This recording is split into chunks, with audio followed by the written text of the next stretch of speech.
The Scarlet Letter, Chapter 16. Chapter 16. A Forest Walk.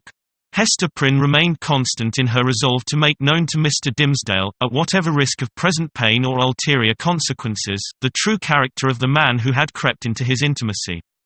For several days, however, she vainly sought an opportunity of addressing him in some of the meditative walks which she knew him to be in the habit of taking, along the shores of the peninsula, or on the wooded hills of the neighbouring country.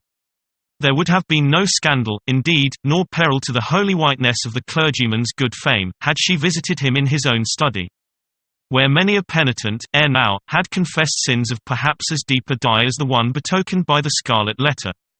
But, partly that she dreaded the secret or undisguised interference of old Roger Chillingworth, and partly that her conscious heart imputed suspicion where none could have been felt, and partly that both the minister and she would need the whole wide world to breathe in, while they talked together, for all these reasons, Hester never thought of meeting him in any narrower privacy than beneath the open sky.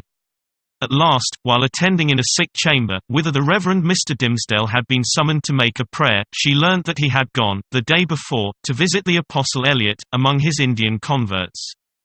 He would probably return, by a certain hour, in the afternoon of the morrow. Betimes, therefore, the next day, Hester took little Pearl, who was necessarily the companion of all her mother's expeditions, however inconvenient her presence, and set forth. The road, after the two wayfarers had crossed from the peninsula to the mainland, was no other than a footpath. It straggled onward into the mystery of the primeval forest.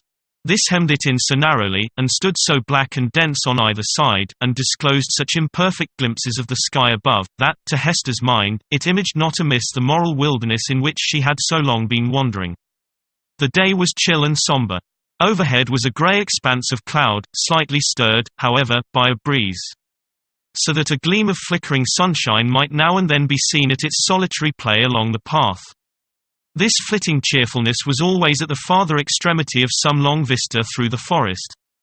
The sportive sunlight, feebly sportive, at best, in the predominant pensiveness of the day and scene, withdrew itself as they came nigh, and left the spots where it had danced the drearier, because they had hoped to find them bright.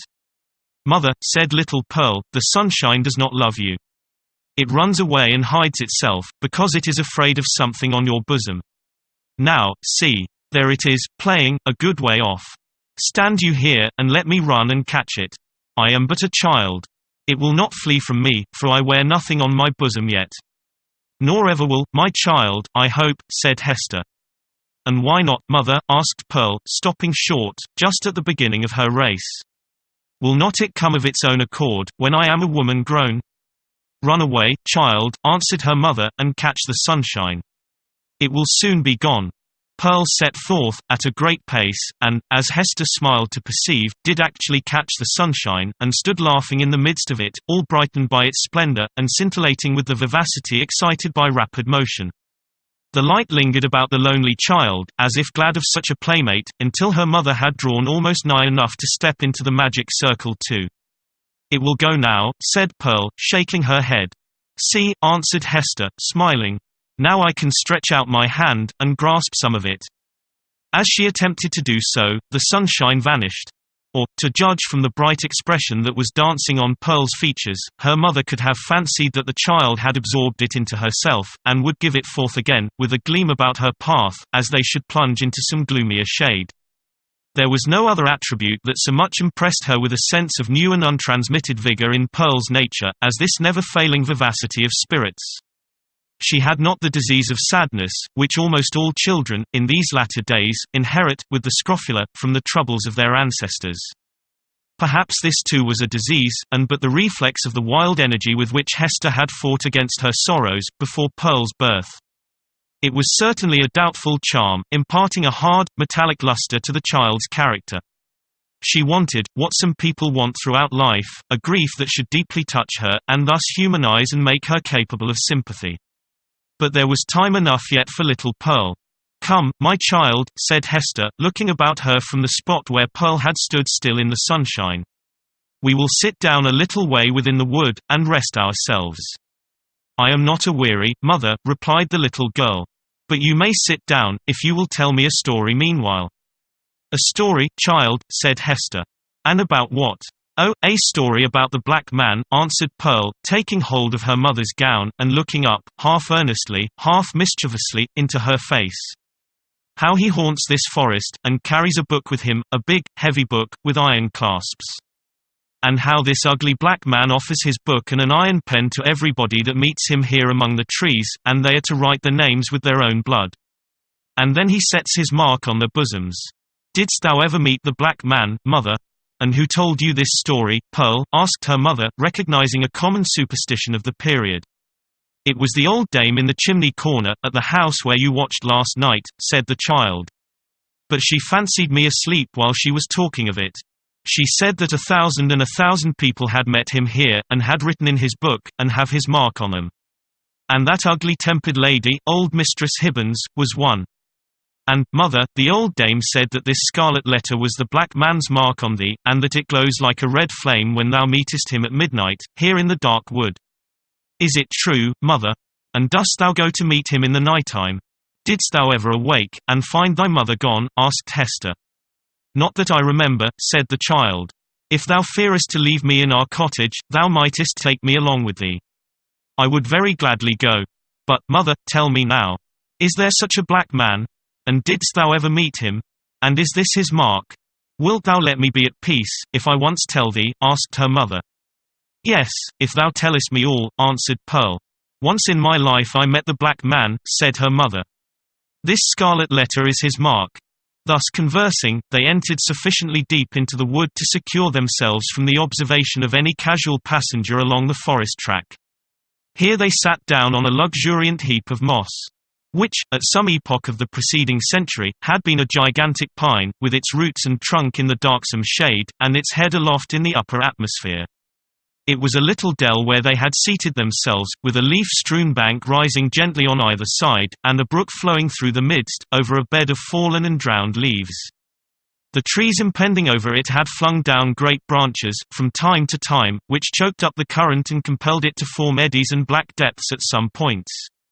While, in its swifter and livelier passages, there appeared a channel-way of pebbles, and brown, sparkling sand. Letting the eyes follow along the course of the stream, they could catch the reflected light from its water, at some short distance within the forest, but soon lost all traces of it amid the bewilderment of tree trunks and underbrush, and here and there a huge rock covered over with grey lichens. All these giant trees and boulders of granite seemed intent on making a mystery of the course of this small brook. Fearing, perhaps, that, with its never-ceasing loquacity, it should whisper tales out of the heart of the old forest whence it flowed, or mirror its revelations on the smooth surface of a pool. Continually, indeed, as it stole onward, the streamlet kept up a babble, kind, quiet, soothing, but melancholy, like the voice of a young child that was spending its infancy without playfulness, and knew not how to be merry among sad acquaintance and events of sombre hue. "O brook! O foolish and tiresome little brook," cried Pearl, after listening a while to its talk. "Why art thou so sad? Pluck up a spirit, and do not be all the time sighing and murmuring." But the brook, in the course of its little lifetime among the forest trees, had gone through so solemn an experience that it could not help talking about it, and seemed to have nothing else to say. Pearl resembled the brook, inasmuch as the current of her life gushed from a wellspring as mysterious, and had flowed through scenes shadowed as heavily with gloom. But, unlike the little stream, she danced and sparkled, and prattled airily along her course. "What does this sad little brook say, mother?" inquired she. "If thou hadst a sorrow of thine own, the brook might tell thee of it," answered her mother, "even as it is telling me of mine. But now, Pearl, I hear a footstep along the path, and the noise of one putting aside the branches. I would have thee betake thyself to play, and leave me to speak with him that comes yonder." "Is it the black man?" asked Pearl. "Wilt thou go and play, child?" repeated her mother. "But do not stray far into the wood. And take heed that thou come at my first call." "Yes, mother," answered Pearl. "But if it be the black man, wilt thou not let me stay a moment, and look at him, with his big book under his arm?" "Go, silly child," said her mother, impatiently. "It is no black man. Thou canst see him now, through the trees. It is the minister." "And so it is," said the child. "And, mother, he has his hand over his heart. Is it because, when the minister wrote his name in the book, the black man set his mark in that place? But why does he not wear it outside his bosom, as thou dost, mother?" "Go now, child, and thou shalt tease me as thou wilt another time," cried Hester Prynne. "But do not stray far. Keep where thou canst hear the babble of the brook." The child went singing away, following up the current of the brook, and striving to mingle a more lightsome cadence with its melancholy voice. But the little stream would not be comforted, and still kept telling its unintelligible secret of some very mournful mystery that had happened, or making a prophetic lamentation about something that was yet to happen, within the verge of the dismal forest. So Pearl, who had enough of shadow in her own little life, chose to break off all acquaintance with this repining brook. She set herself, therefore, to gathering violets and wood anemones, and some scarlet columbines that she found growing in the crevices of a high rock.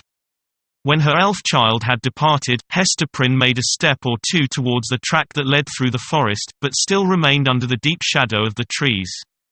She beheld the minister advancing along the path, entirely alone, and leaning on a staff which he had cut by the wayside. He looked haggard and feeble, and betrayed a nerveless despondency in his air, which had never so remarkably characterized him in his walks about the settlement, nor in any other situation where he deemed himself liable to notice. Here it was woefully visible, in this intense seclusion of the forest, which of itself would have been a heavy trial to the spirits. There was a listlessness in his gait. As if he saw no reason for taking one step farther, nor felt any desire to do so, but would have been glad, could he be glad of anything, to fling himself down at the root of the nearest tree, and lie there passive, forevermore. The leaves might bestrew him, and the soil gradually accumulate and form a little hillock over his frame, no matter whether there were life in it or no. Death was too definite an object to be wished for, or avoided. To Hester's eye, the Reverend Mr. Dimmesdale exhibited no symptom of positive and vivacious suffering, except that, as little Pearl had remarked, he kept his hand over his heart.